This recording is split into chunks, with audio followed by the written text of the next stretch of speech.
Assalamualaikum warahmatullahi wabarakatuh. Di sini, baik, langsung saja ke slide yang selanjutnya. Di sini ada pengertian beban usaha dan laba rugi.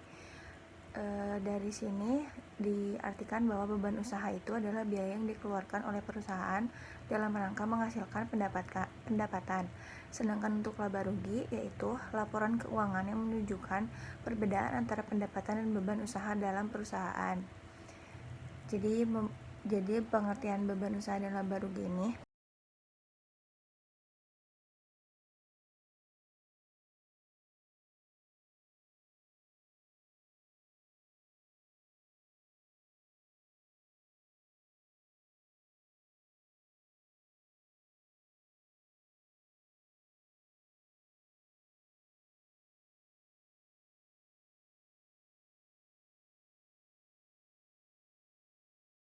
baik, untuk slide yang ketiga ini ada tujuan penyusunan beban usaha dan laba rugi, di mana dari tujuan ini dibagi menjadi 3, yaitu yang pertama ada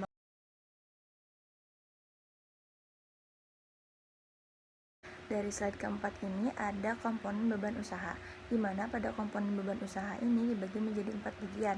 Yang pertama ada beban penjualan, yang kedua beban operasional, yang ketiga beban keuangan, dan yang keempat ada beban pajak.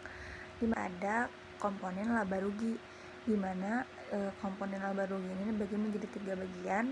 Yang pertama ada pendapatan, yang kedua ada laba kotor, dan yang ketiga ada laba bersih. Dan yang selanjutnya ini ada sebuah contoh soal, kita asumsikan pada PT Maju Jaya Sejahtera. Pada PT Maju Jaya Sejahtera ini adalah perusahaan yang bergerak dalam penjualan elektronik. Di bawah ini ada data keuangannya. Yang pertama ada penjualan bersihnya ada 5 juta, harga pokok penjualannya ada 3 juta, beban penjualannya ada gaji dan tunjangan karyawan penjualan sebesar 500 juta, biaya iklannya 200 juta, biaya distribusinya 100 juta. Dan ada beban administrasi, di mana beban administrasi ini ada gaji dan tunjangan karyawan administrasi sebesar 300 juta, biaya otoritas kantornya 50 juta, biaya keamanannya 30 juta, beban bunganya ini 50 juta, pendapatan lain-lainnya 20 juta, dan pajak penghasilannya ini sebesar 25% dari laba sebelum pajak. Dan yang slide terakhir ada kesimpulan, di mana beban usaha yang dikeluarkan perusahaan untuk penghasilan pendapatan, dan beban pokok penjualan, beban operasional, dan beban keuangan. Untuk laba rugi itu laporan keuangan yang menunjukkan perbedaan antara pendapatan dan beban usaha perusahaan. Terus ada pendapatan, laba kotor, dan laba bersih.